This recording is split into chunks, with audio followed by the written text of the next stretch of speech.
Bonjour chers tous. Sous mes yeux, j'ai 3 téléphones. Je fais cette vidéo pour vous montrer les irrégularités constatées lors du concours de l'ENA. Je vais particulièrement m'appuyer sur les externes en gestion administrative.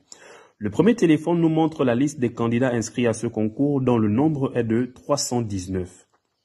Le deuxième téléphone nous montre la liste des candidats admissibles à ce concours dont le nombre est de 59. Et le troisième téléphone nous montre la liste des candidats admis à ce concours dont le nombre est de 65. Mesdames et messieurs, vous pouvez vous rendre compte qu'il y a 59 admissibles et nous avons 65 admis. Nous avons une grosse irrégularité, une incohérence au niveau des chiffres. Ça prouve qu'il y a eu une liste des personnes additives. Nous allons nous pencher sur le cas de Ada Ruth Graziella qui a obtenu ce concours.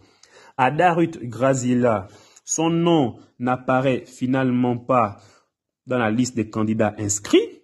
Son nom n'y est pas non plus dans la liste des candidats admissibles à ce concours. Nous allons prendre un autre cas.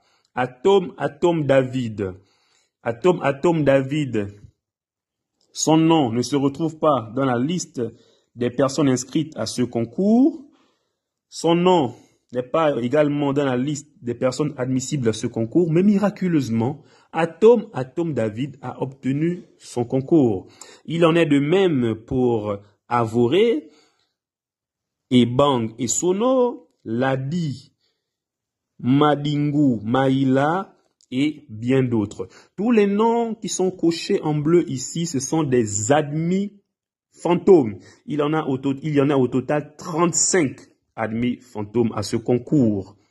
Chers membres du gouvernement, humblement, nous venons vous demander à ce que la lumière soit faite sur cette affaire, afin que l'essor vers la félicité prôné par tous les Gabonais ne soit pas que de simples paroles, mais que cela soit du concret. Je vous remercie. Place à notre dossier du jour sur la situation des concours au Gabon. Comme vous le savez, les résultats d'entrée à l'école nationale d'administration sont connus seulement. Le verdict ne semble pas répondre aux attentes des candidats. Une poignée d'entre ces candidats recalés signalent des irrégularités observées. Léa Bifane et Pierre Claverella les ont rencontrés pour ample explication. Une tache noire au cœur des résultats du concours d'entrée à l'École nationale d'administration. Entre mécontentement et contestation, un collectif élève sa voix. Les résultats définitifs publiés sont entachés de plusieurs irrégularités suivantes qui justifient leur annulation. 1. Violation des conditions spécifiques d'admission du dit concours. 2. Violation de l'arrêté 0672 du 17 juin 1976 réglementant le déroulement des concours administratifs en République gabonaise. Violation des principes d'égalité de traitement des candidats à un même concours. Candidats au concours d'entrée à l'ENA, ces derniers déclinent les filières ayant fait preuve d'irrégularité. La filière administration sanitaire et hospitalière. Il en est de même pour la filière travail qui comptait seulement 26 admissibles au départ, mais se retrouve finalement avec 33 admis. Cette tendance est perceptible dans les autres filières. Loin d'être emballés par cette revendication, nos reporters se sont rendus à la Direction générale de la fonction publique dans le souci d'équilibrer l'information. Justement, dans ce dossier, notre rédaction, à travers la plume d'Éric Zengi, Badinga Di Mwanjok, nous livre un billet sur le retour, semble-t-il, du népotisme et du clientélisme observé lors des concours ici à Gabao. Le constat alimente moult commentaires et suscite l'indignation des Gabonais, alors que l'on pensait être sorti de l'auberge avec l'arrivée du CTRI au pouvoir. Alors, comment comprendre cet état des faits? Je vous invite à vous réinstaller confortablement pour regarder ce billet sous la dextérité technique de Rodolphe Ilemve. Candidats recalés au concours d'entrée à l'École nationale d'administration sont en grève depuis plusieurs jours. Ils souhaitent une intervention particulière des plus hautes autorités. Doris Cruz-Nkuluzue, Jean de Dieu Mambou Maniam Varen, Adoliken Abaga ou Bembi s'en font l'écho. Allongé sous sa tente à l'entrée de l'Assemblée nationale, Claude Arthur Choukou Lebouma candidat recalé au concours d'entrée à l'École nationale d'administration, n'a désormais qu'un pack d'eau pour poser sa tête. Et son collègue, par contre, est allongé à même le sol. Tous affaiblis après plus de 10 jours de grève de la faim. Ses compatriotes disent avoir un seul espoir. Je me sens un peu dans un état de fatigue physique, fatigue mentale, fatigue même aussi intellectuelle. C'est dans cet état de fatigue-là que je me sens en ce moment. Si ce n'est la foi en Dieu que j'ai. Pour ces candidats admissibles, au dernier concours de l'ENA, les résultats auraient été entachés d'irrégularités. L'exercice que nous recommandons à tout le monde, c'est de prendre 4 listes qui sont disponibles sur le site du ministère de la fonction publique. La liste des candidats autorisés à concourir, la liste des candidats admissibles, la liste des candidats invités à participer aux épreuves orales et la liste des candidats définitivement déclarés admis. Quand vous croisez les informations qui sont contenues dans ces 4 listes, vous apercevez qu'il y a des gens dont les noms ne sont pas présents sur la liste des admissibles et qui apparaissent comme déclarés définitivement admis. Le concours d'entrée à l'ENA aura vraisemblablement suscité de nombreuses récriminations de la part de l'opinion nationale. Parents et participants auraient dénoncé une véritable supercherie. Et c'est une situation qui interpelle. On va suivre l'analyse de Yves Oyono, Joliane Marundu, Jean de Dieu Mambou Maniam, Ingrid Théodora Ontombo, qui reviennent sur les perspectives et solutions.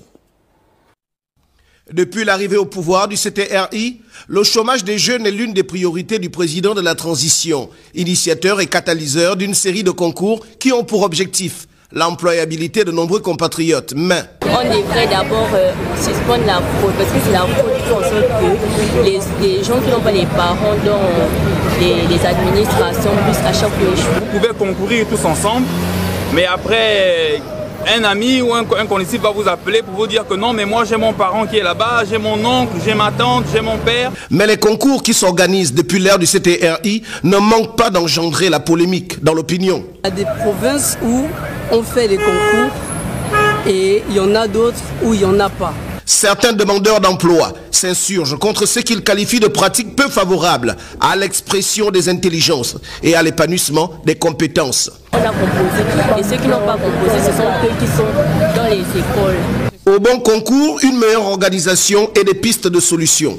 Il faudrait que les militaires eux-mêmes puissent organiser les concours, qu'ils soient dans les salles de classe, qu'ils soient dans les salles où l'on corrige les copies. C'est pas tout le monde qui est informé, souvent les concours se font de bouche à oreille, on entend juste comme ça, souvent on est même estomaqué de savoir qu'il y a un concours qui se fait quelque part. Vivement l'organisation des concours en République gabonaise, sanctionnée par des résultats crédibles, ne souffrant d'aucun soupçon de favoritisme, en mode copain-coquin.